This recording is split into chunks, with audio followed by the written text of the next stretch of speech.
Yo guys, Theo here on Common Sense. Today I want to just quickly chime in on a topic I've seen discussed the last month or so within the fitness community about high versus low reps. Which one is better for building muscle?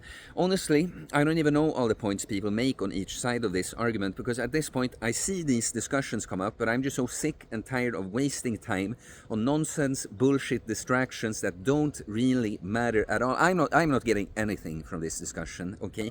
Most people are not, and it doesn't really matter. But it's like people just have to be sensationalist or do like wild takes to rage bait to get attention, clout that way, or just take such super fucking specific stances on things that really are a lot more nuanced. There are less black and white. Either because it seems that, it's going to make them seem credible, seeing my hyper-specific take with all these arguments. Clearly, I must know. And sometimes I think it's just a fucking ego war, because it's like it's not helpful to people to make such a fuss about something that really truly does not matter much at all. So let me just give you my take on low and high reps.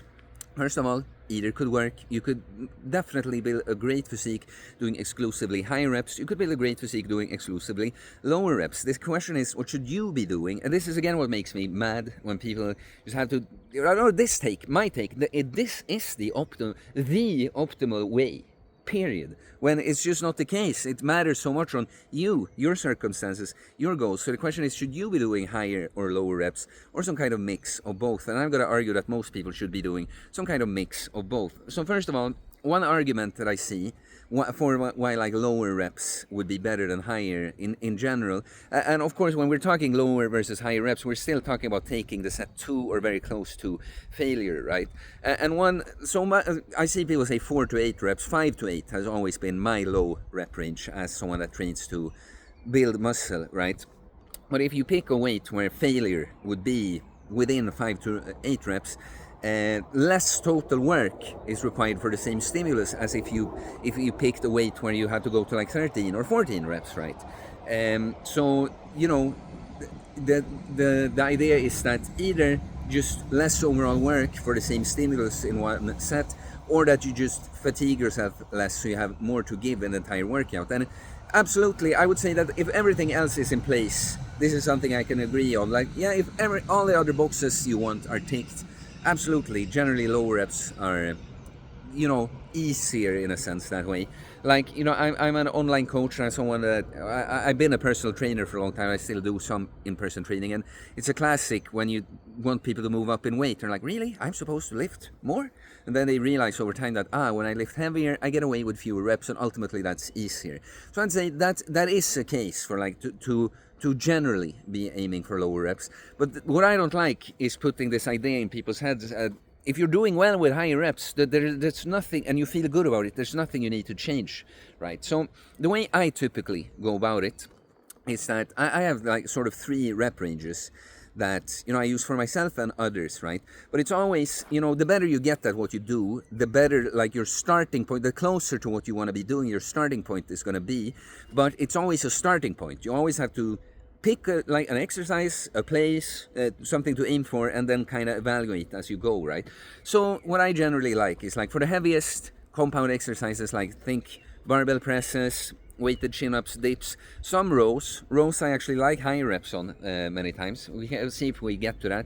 Your squats and deadlifts, I like 5 to 8 reps. It's high enough to not be just strength, not just training your nervous system or the lift as a skill, but low enough to not be super fatiguing. 5 to 8 reps, close to failure, great.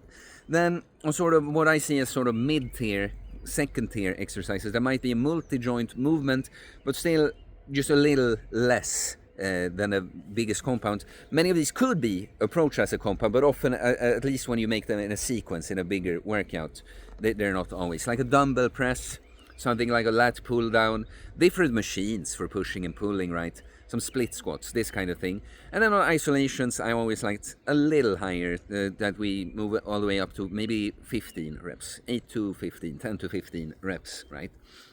But then I'll say that, like, so the reason is to keep some a little higher is honestly just for the movement to feel good, and that you're actually accomplishing what you're setting out to accomplish. Like a dumbbell press, I know that I felt it scary to get in position to do that, even when I used to wait, where I would end up around 10 reps, right?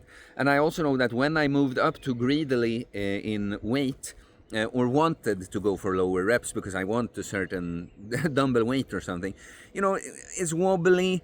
I cut the range of motion short. It's like, in the end, how productive was that set, But when you really, when you can be honest with yourself, your execution, that you use the same form, you are in touch with your body and these objects, the dumbbells. And now I often, especially if I put the dumbbell press as a first exercise of a workout, now I often opt to do a little lower, but it took for me, that would just not have worked out well for me at a point. But then the exact opposite, like a bicep curl, that I would often, when I generally program, put 8 to 12 or possibly 10 to 15, right?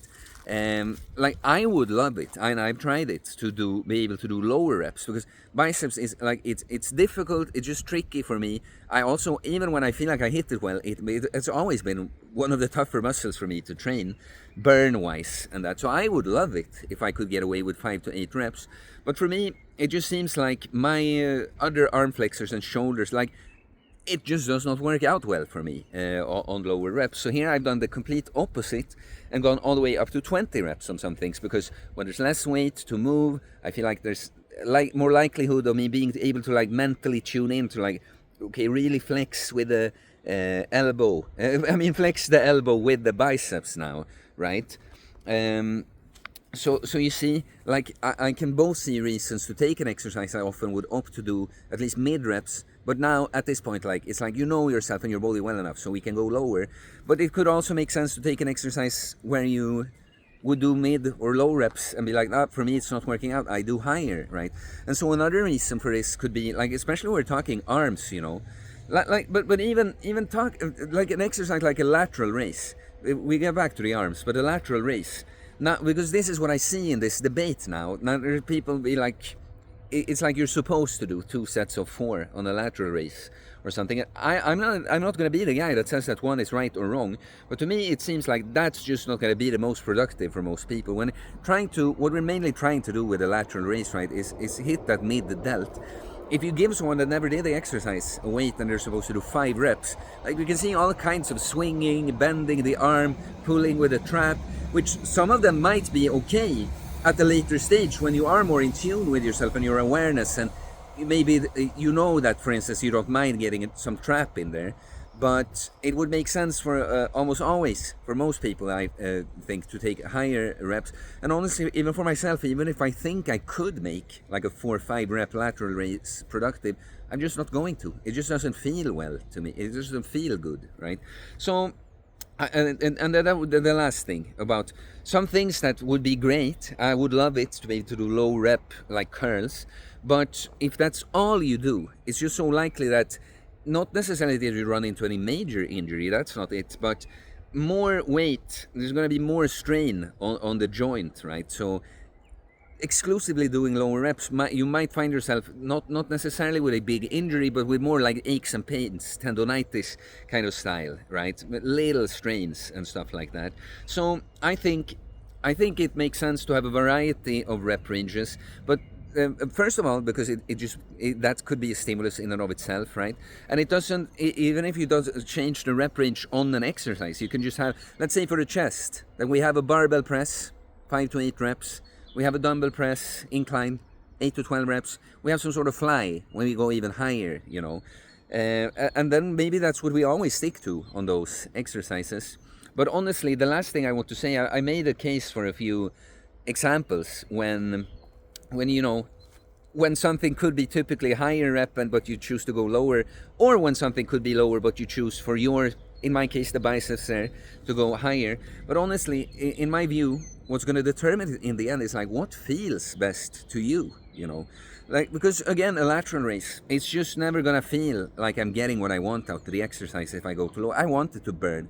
I want it to be at least 8 reps per set. I'm happy to get it up to 15. While let's say a deadlift, right? I probably don't ever want to go over 5 reps on a deadlift, because I want to feel mighty and strong when I do it. So much what you feel, what you like doing also, that's something that you're more likely to stick to. So it's like, when a video like this, I almost feel silly because it's like the real answer to high or low reps is like, well, whatever you like best or that works best for you, that doesn't hurt you, that makes you feel the muscle best and you're making progress. It's like, can't you fucking think for yourself? Uh, it's often how I feel about these things. But I guess, you know, people put all these dumb ideas in your head. I mean, I've been there too, trying to figure it out with all the nonsense ideas. But honestly, so many different things goes, and these are the words I'll end on. That as long as you have to be honest with your form, like the way you execute things, that you are consistent, and you see that you make progress this way. It doesn't matter then if you do 5 reps or fucking 20 reps per set. It works, okay? It's working, whatever, okay? So please like and comment, tell me your experience with high or your thoughts about high and low reps. I do holistic bodybuilding coaching, getting jacked and stacked mentally, physically, spiritually, becoming that person that just is jacked. And honestly, huge part of the job that I do is just like remove all these dumb question marks. And it's like, this is what works. Okay, this is what works. Let's do it together. If you are interested, you can send me a DM on Instagram or email me. It's in the description below. Pick up my training book, very much written in the same way, just no nonsense. Like this is the span of things that are possible, but you can do it many different ways. Let's do it this way. Yeah, everything you need to become a self-reliant, jacked and stacked individual. And please subscribe for more content about fitness, fast losing weight, building muscle, self-improvement, stoicism, mental health, philosophy, spirituality, mindset. It is a mindset, guys. Many things work as long as the fundamentals are in place. Peace.